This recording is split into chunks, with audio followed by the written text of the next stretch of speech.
في يوم 16 يناير 1952 دوت في ليل القاهرة الساكن طلقات المدفعية معلنة عن مولد أول طفل للملك فاروق.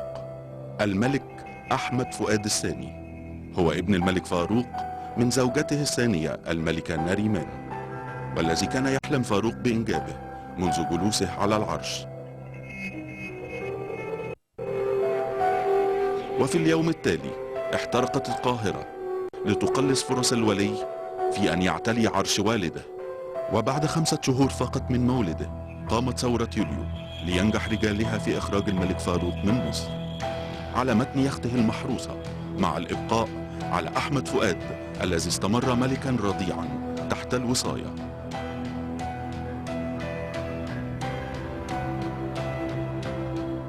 تلقى تعليمه في سويسرا ومر بأزمات مالية خاصة بعد رحيل والده الملك فاروق.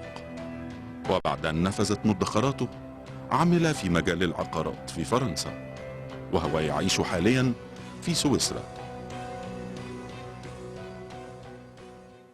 جلالة الملك، احنا بنشكر جلالتك جدا جدا جدا انك سمحت لنا بان احنا نقوم باجراء الحوار دوت مع جلالتك.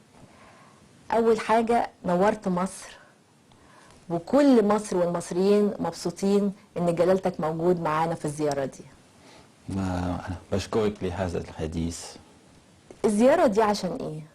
جلالتك موجود دلوقتي في زيارة لأول مرة تكون مش حزينة، زيارة عاطفية، وأنا فخور جدا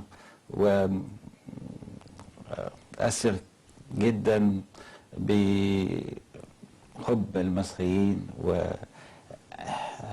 والاهتمام الكبير في تاريخ وإعادة النظر في حياة والدي الملك فاروق. أنا دايما مبسوط جدا بزيارة مصر. لما جلالتك بتيجي مصر الناس بتتعرف عليك في مصر؟ ده مثير جدا. الناس يعرفوني من 2 3 دلوقتي. لما بيعرفوا ان جلالتك ابن الملك فاروق بيقولوا لك ايه؟ اهلا في بلدك. ده وانا مثير جدا بهذا الكلام البسيط والكريم.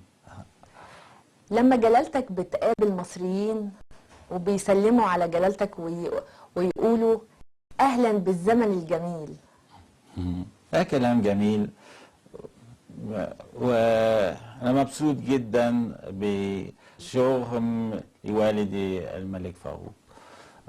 يعرفون دلوقتي انه كان وطنيا جدا، كان بيحب شعبه بشكل كبير، كان مؤمن وكريم. ايه ذكريات جلالتك مع الملك فاروق؟ يعني ناس كتير ما تعرفش الملك فاروق الاب كان عامل ازاي مع ابنائه. ايه ذكريات جلالتك معاه؟ ذكرياتي مع ابي،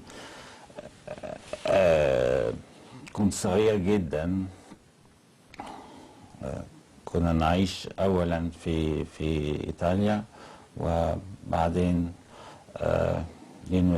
نكمل دراستنا انا واخواتي. عشنا في سويسرا، وكان دايما حريصا على تعليمي في اللغة العربية وتاريخ مصر. كان في شيخ بيعلمكم كان في شيخ عربي؟ الأزهر الدكتور علي زكي، وكان بيعلمني اللغة العربية، الصلاة وقراءة القرآن الكريم. وكان عندنا مغبية إنجليزية وفرنسية، وكمان هارس. كان بيكلم جلالتك عن مصر؟ قليلا، أنا كنت صغير.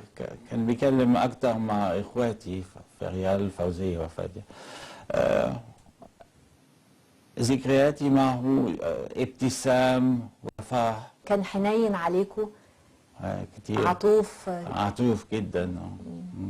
وكان دايما يقول لكم ان مصر دي اجمل بلاد الدنيا، وان مصر اهم مكان في العالم. كنت اديله رسوم كل سنه، رسوم عن جناين كطفل يعني.